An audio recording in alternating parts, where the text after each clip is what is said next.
ભગવાનભાઈ પટેલ છે। હું અહીંયા જૂનાગઢ ઉપાડા બેટનો રહેવાસી છું અને આજે રોજ અમારા સોશિયલ મીડિયા ગ્રુપની અંદર એક મેસેજ પહોંચતો થયો છે, વાયરલ મેસેજ કે નર્મદા નદીમાં ઉપરવાસમાંથી ડેમ સાઈડથી 30 ફૂટ જેટલું પાણી છોડવામાં આવી રહ્યું છે, 10 લાખ ક્યુસેક જેવું। એટલે અમારા ગામમાં લોકો છે, ખેડૂતો અને જે ગામજનો છે એમાં ભયનો માહોલ ફેલાઈ ગયો છે, કારણ કે ગત વર્ષે જે પરિસ્થિતિ નિર્માણ થયેલું, અચાનક પાણી છોડવામાં આવ્યું, જેના કારણે અમારા ગામમાં જે ટોટલ એગ્રીકલ્ચરની જમીન છે અને ઘરમાં ટોટલ લોસ થઈ ગયો હતો અને કરોડો રૂપિયાનું નુકસાન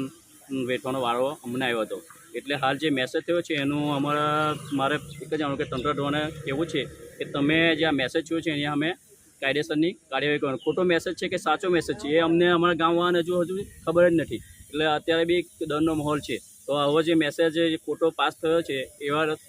એવા લોકો સામે કાયદેસરની કાર્યવાહી માટે અમારે ગામજનોની નમ્ર વિનંતી છે। અને ગત વર્ષ જેવું સ્થિતિ નિર્માણ ન થાય માટે અમારે ખાસ કરીને આપણા જે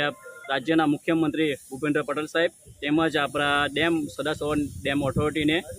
ગત વર્ષ જેવી નિર્માણ પરિસ્થિતિ ન થાય એ માટે હાલ નર્મદા નદીમાં થોડું પાણી છોડવા માટેની અમારી તાકીદે અપીલ છે આપ લોકોના માધ્યમથી। આજ રોજ વહેલી સવારથી ભરૂચ નર્મદા નદીમાં ભયજનક સપાટી ઉપર પાણી છોડવાના છે એવા એક સોશિયલ મીડિયાના માધ્યમથી મીડિયા ભરૂચ નામના કોઈક વેબસાઇટ પરથી એક મેસેજ વાયરલ થયેલો, જેને લઈને કાંઠા વિસ્તારમાં રહેતા ખેડૂતો તેમજ ગામજનો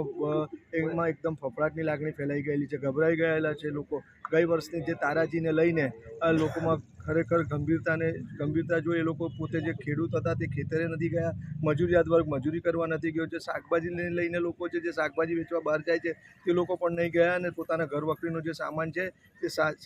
પોતે સેફ જગ્યાએ મૂકવા માટેની લાઇનમાં જોડાઈ ગયા હતા। અને હાલ મારું મીડિયાના માધ્યમથી જણાવવાનું છે કે આ જે કોઈક લોકોએ આ જે ખોટો મેસેજ પાસ કરેલો છે તેની પર કાયદાકીય કાર્યવાહી કરવી જોઈએ, જેથી કરીને આવા ખોટા મેસેજ ફેલાય નહીં અને લોકોની લાગણી દુભાય નહીં।